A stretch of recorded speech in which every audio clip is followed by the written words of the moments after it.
Hola de nou, seguim aquí a la nau Dents de Serra una setmana més coneixent persones que ens poden fer reflexionar i que ens poden ajudar a veure el món d'una altra manera. I avui parlem amb Judith Kiss. Bienvenida, gràcies per acompanyar-nos.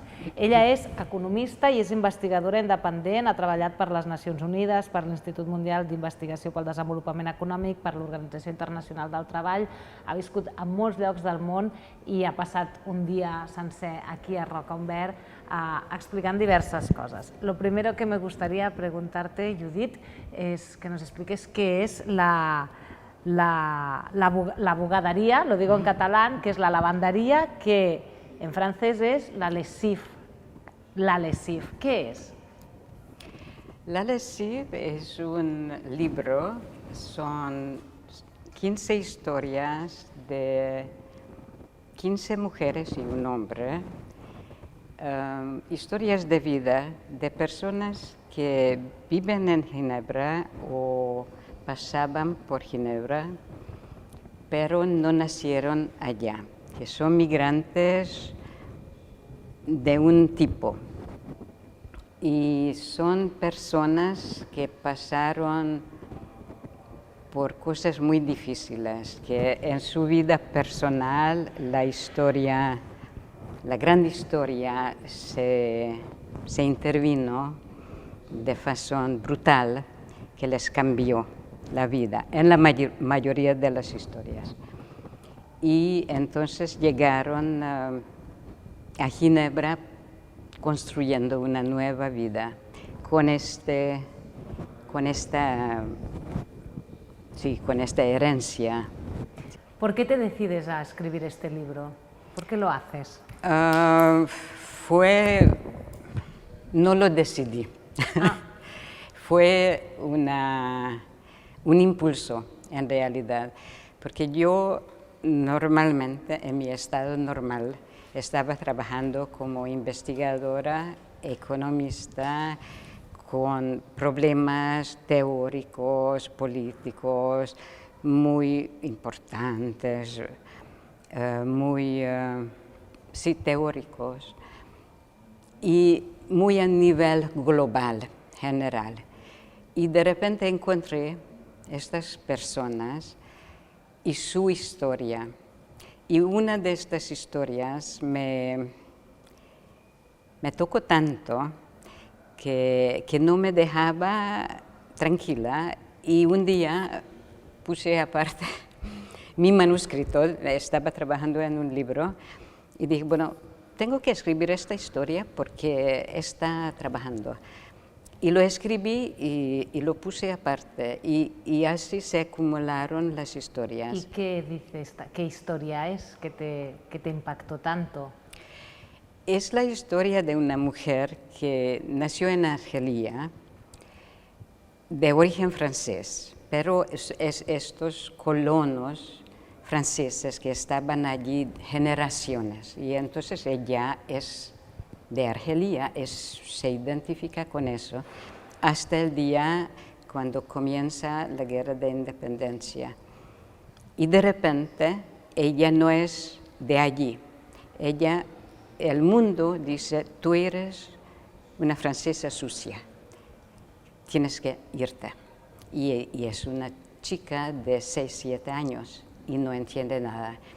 Y cuando su mejor amiga le dice, es el fin del mundo, y se van, y van a Francia, donde ella es una argeliana, una extranjera, una de estas migrantes, y son muy pobres, y además es de clase baja, es limpiadora, y vive así. Y siempre, bueno, cómo hay que vivir, sobrevive, se casa, tiene hijos. Y un día, en una semana de vacaciones, alguien la invita a Martinique. Una colega. A la isla de Martinica, que está en el Caribe casi. Por allá, sí. Con una población negra. Llega allá es una isla que nunca ha oído de eso, es un colega de su hermana, algo así, quien la invita. Y de repente se siente en casa. Está ¿En la Martinica? En la Martinica. De repente se siente, estoy bien aquí. Pero no le da palabras. Y su marido, que es un francés, es un hombre muy sencillo, normal, le llama y dice, tú ya tienes que llegar porque tengo el baño lleno de ropa sucia. Ah. Y el marido le pide que vuelva. Ya está volviendo, hablan, ella dice cuándo va a llegar, y el marido dice, bueno, sí, ya es hora que llegues, porque el baño está lleno de ropa sucia. Y ella dice, de acuerdo, cuelga, sale de la oficina de la posta, y del correo, y luego regresa y llama al marido y dice, yo no regreso. Y eso, perdón, y eso, de repente, la primera vez en su vida, y tiene como 45 años, de repente, la primera vez, ella decide por ella misma. Dice, eso es mi vida, yo quiero hacer algo más. No que alguien me diga quién soy yo y qué debo que hacer. Y allí construye una vida nueva y muy feliz. Y esta historia me tocó tanto. Y en esta historia hay dos preguntas, o hay dos cuestiones, que a mí me parece que han salido hoy en la charla con los estudiantes, que como todos los invitados al Procés d'Anada, esta mañana has tenido un encuentro con estudiantes, que son dos preguntas que tú les haces, que una es, ¿quién eres tú? ¿Quién eres tú? No quién eres tú que dicen los demás, ¿dónde está tu casa? Sí. Que son dos preguntas que pueden parecer muy simples, pero que si nos ponemos a pensar cada uno quién es y dónde está su casa, quizá nos sorprendamos a nosotros mismos, ¿no? Exacto, exacto, porque es una vez al menos a la vida habría que preguntar estas preguntas, sí, para saber y para poder seguir.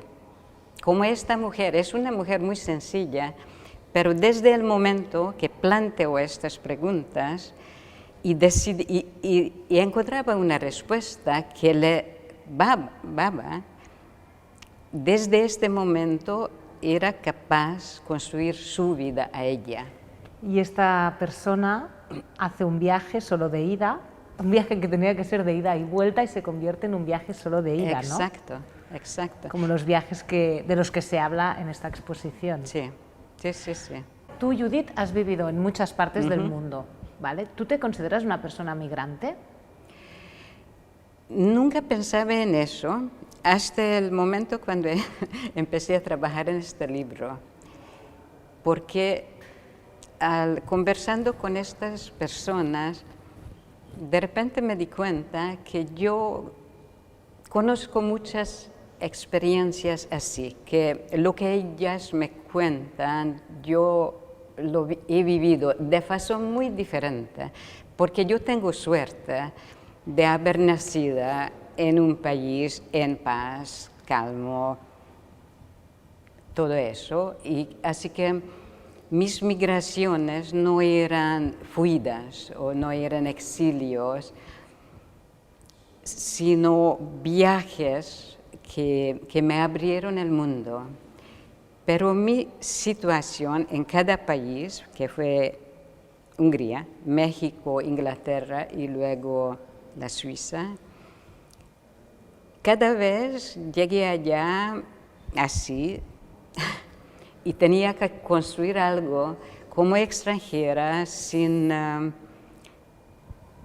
vías ya construidas. Y entonces una situación así te pone muchas preguntas. Ahora que me dices, yo he viajado, pero yo he viajado en unas circunstancias óptimas, fáciles, amables, positivas, ¿no? cuando hablamos de migrantes, y lo hemos hablado con los diferentes invitados, desde Usman que he tenido aquí, hay un componente de huida, de pobreza y de clase importante en todas estas migraciones, ¿no? Bueno, no en todas, pero en las que identificamos como migraciones, porque a veces identificamos como migración al que se va forzado, pero no al que se va porque quiere, ¿no? Yo no sé si es diferente irse obviamente es diferente irse forzado que irse porque quieres, pero el concepto después de quién eres, dónde está tu casa y de dónde eres, no sé si al final es lo mismo tanto si te vas por una cosa como por la otra, ¿no? El hecho de dónde está mi casa, de dónde soy. Bueno, hay muchos rasgos comunes, pero me parece que la diferencia más importante es que cuando tú tienes que irte no hay regreso. Yo puedo regresar y mucha gente, la gente que migraba a Granollers de Andalucía o de Galicia, pueden regresar, pueden tener su casita de verano, pueden visitar sus raíces y sentir en casa allá, mismo si viven aquí. Pero para esta gente el corte es muy brutal. Y entonces eso crea una sensación de privación muy fuerte, porque tú estás privado de algo que tú no decidiste, que es tu parte, es parte de tu identidad, y de repente eso se rechaza, y eso es muy, muy doloroso. Claro, esto, la parte de tu identidad, ¿no? Perder esto. Sí. Te tienes que reencontrar entonces. Sí, y luego tú tienes que reconstruir a base de memorias, de lo que la gente dice, pero sabes que es diferente. ¿Crees que es diferente para una mujer que para un hombre? En la lavandería hablas con 15 personas, un hombre solo, y el resto mujeres. ¿Crees que estos viajes son diferentes para las mujeres que para los hombres? Yo creo que sí. Para las mujeres, de una manera muy básica, y eso regresa en muchas historias, una mujer, no importa qué clase, bueno, más o menos importa, pero va siempre a ocuparse de la casa y de los niños. Y es una actividad que le conecta con el mundo exterior. Los hombres, en muchas comunidades, los hombres migrantes, si no tienen trabajo, están totalmente perdidos, porque eso sería el único vínculo con la sociedad de fuera. Y entonces, si no tienen el vínculo de trabajo, están perdidos. Y allí yo vi estudios, por ejemplo, de migrantes sudaneses en Inglaterra, que vienen de comunidades donde el hombre tiene un rol especial, importante con la mujer. Se migran en Inglaterra, donde las mujeres tienen muchas ocupaciones y muchos vínculos, y los hombres están isolados y deprimidos. Y eso es muy interesante, porque siempre lo miramos desde el punto de vista que sí, la mujer, la pobre, tiene que trabajar, está oprimida, pero los hombres sufren en su dignidad también, muy fuerte, y no hablan de eso. Hablan mucho menos que las mujeres. Claro. Me gustaría hablar contigo también, tú eres economista, eres investigadora y te has especializado mucho en los países del este a partir de la caída del muro, y empezaste a investigar sobre su transformación económica, esta transición, ¿no? Y te especializaste también en la industria de la guerra. La guerra que ahora tenemos en Europa. ¿A ti te ha sorprendido tanto como a tanta gente que le ha sorprendido que de repente realmente Putin llevará a cabo esta guerra? No me sorprendió, pero hasta el último momento estaba convencida que no se atreve.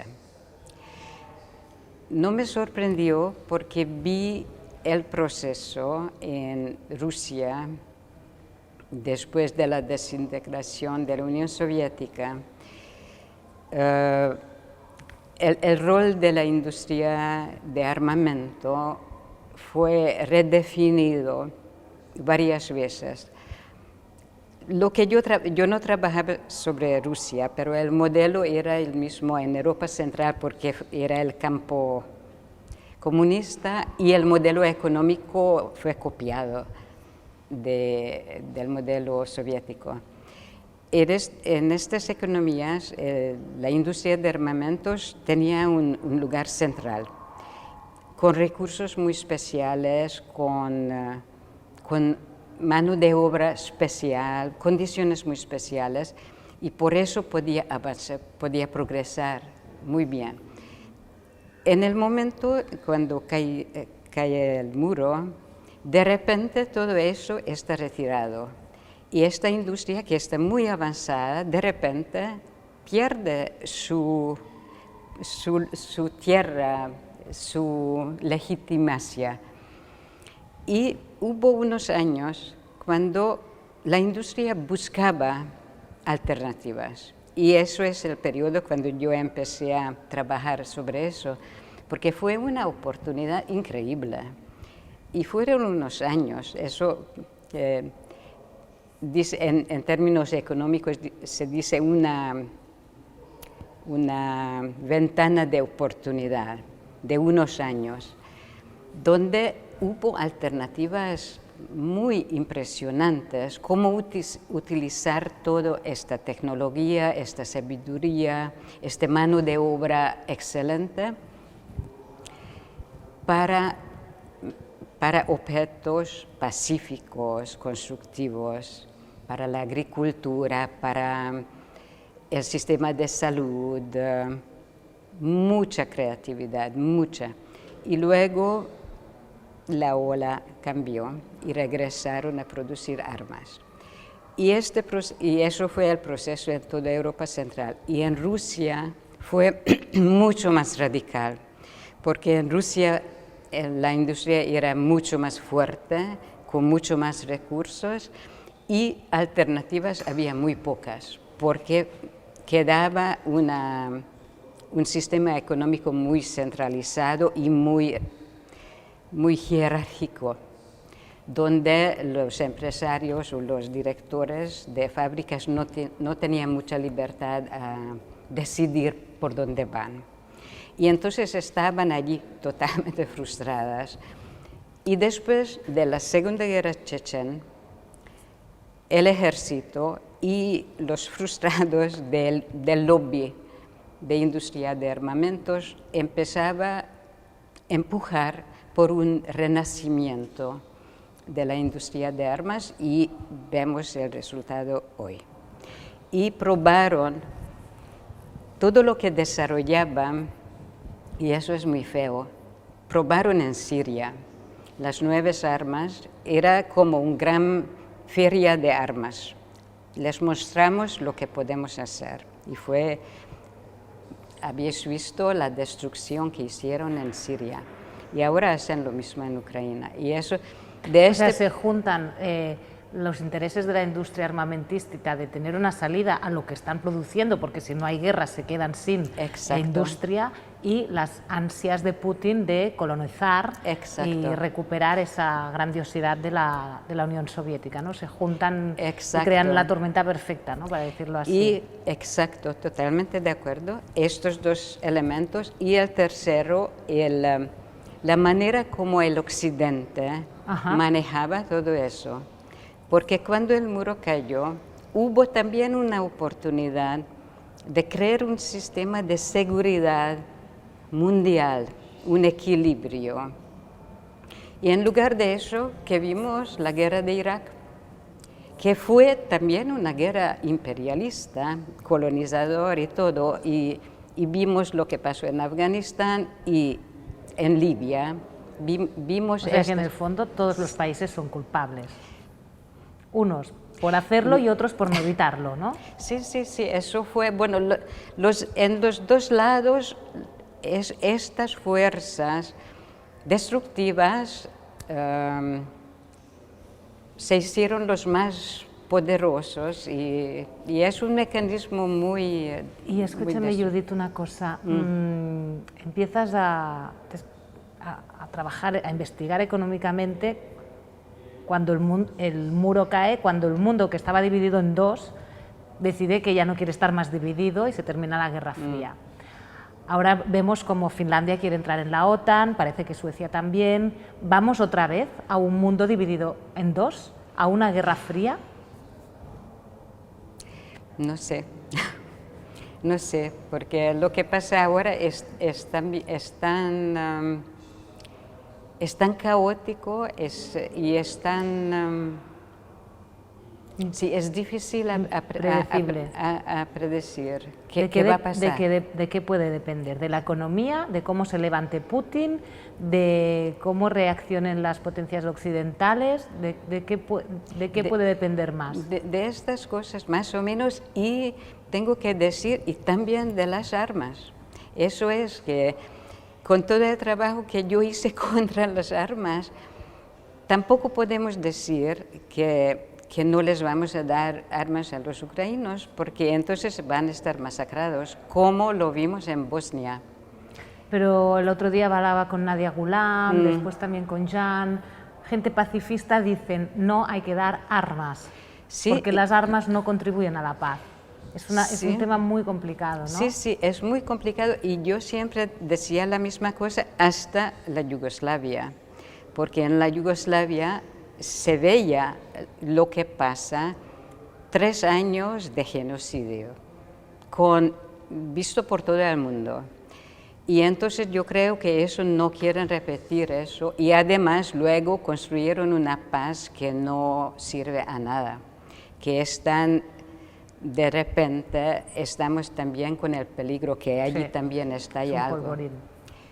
Y entonces yo creo que fue también esta intención de prevenir eso, armas, pero desgraciadamente eso sí empezó una nueva carrera de armas, y eso es muy peligroso.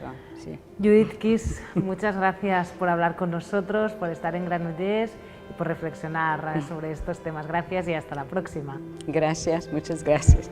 Nosaltres seguim aquí i encara ens queden algunes entrevistes, o sigui que les properes setmanes ens seguireu veient aquí a la nau Dents de Serra en aquest viatge, en aquest Només d'anada.